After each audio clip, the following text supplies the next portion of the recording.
जीवन में अगर तुम कुछ ना करो, एकांत में बैठे हो और तुम्हारे अंदर ही अंदर परमात्मा का जप प्रारंभ हो जाए और आप उस जप का दर्शन करना, तो याद रखना, इस बात को समझ जाना कि तुम परमात्मा का जप नहीं कर रहे हो, परमात्मा तुम्हें याद कर रहा है।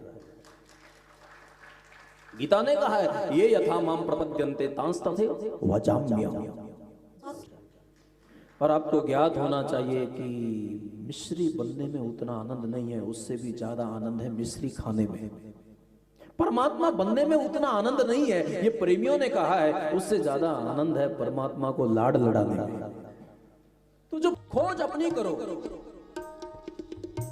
प्रेम परमात्मा को करो, क्योंकि परमात्मा के अलावा कहीं भी मन को लगाओगे तो पछताना पड़ेगा।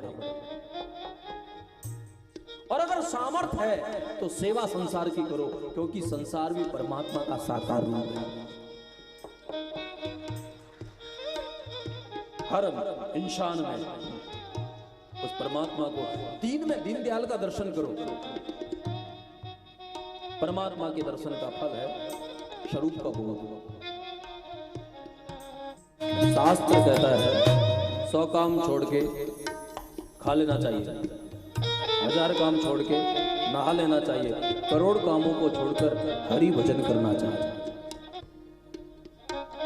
मेरे भाई बहन, आप अपने ऊपर कृपा करो। याद रखना, शास्त्र की कृपा है, गुरु की कृपा है, समाज की कृपा है, लेकिन जब तक अपने ऊपर अपनी कृपा नहीं होगी तब तक कल्याण नहीं होगा।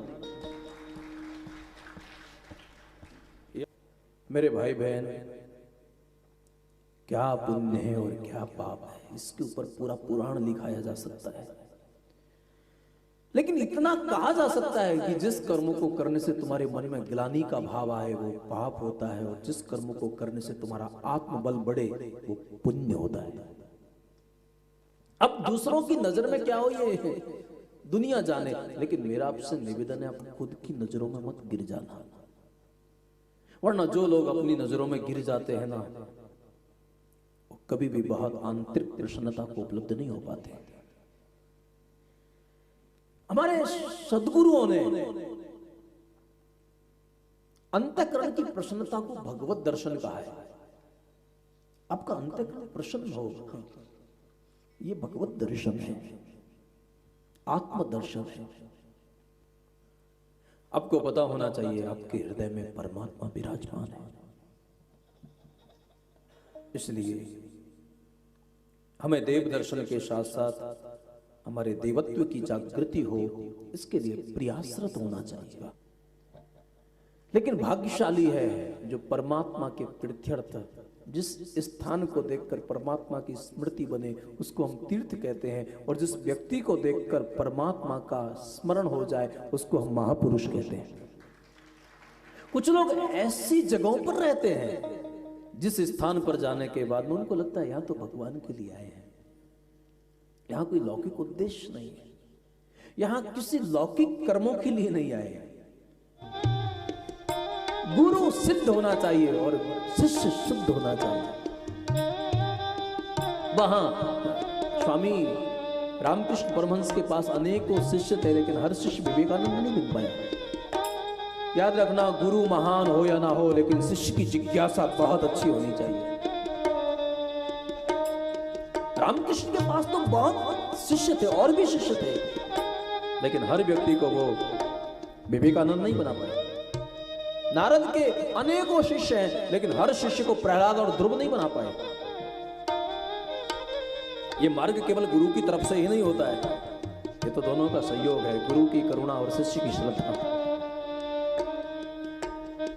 गुरु की वाणी और शिष्य का अंतःकरण।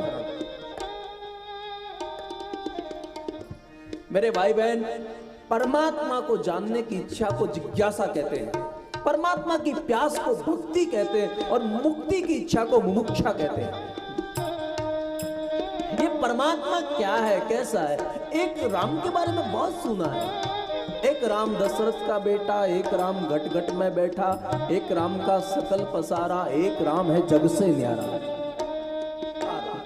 जिसको भगवान शंकर सदैव जपते रहते हैं, रात दिन तुम पिनो राम राम दिन राती। ये तो शंकर को पूछो कि राम जपने में कितना आनंद आता होगा। याद रखना मेरे भाई बहन, कभी भजन करने वाले को बहुत तंग मत करना कि इसके करने से क्या होता है। ये तो उसकी आत्मा जानती है कि जो आनंद हरि भजन में है ना, वो संसार में कहीं नहीं है। लेकिन याद रखना, भजन कोई भी कर सकता है, लेकिन भजन का रस हर व्यक्ति को नहीं मिलता है। जिसको एक बार हरि भजन का थोड़ा रस आने लगता है ना, प्रहलाद को कितना मारा गया, कभी पानी में डुबोया, कभी पहाड़ से गिराया, कभी अग्नि में जलाया, क्या नहीं किया, लेकिन उसने सब कुछ छोड़ा, लेकिन हरि भजन नहीं छोड़ा।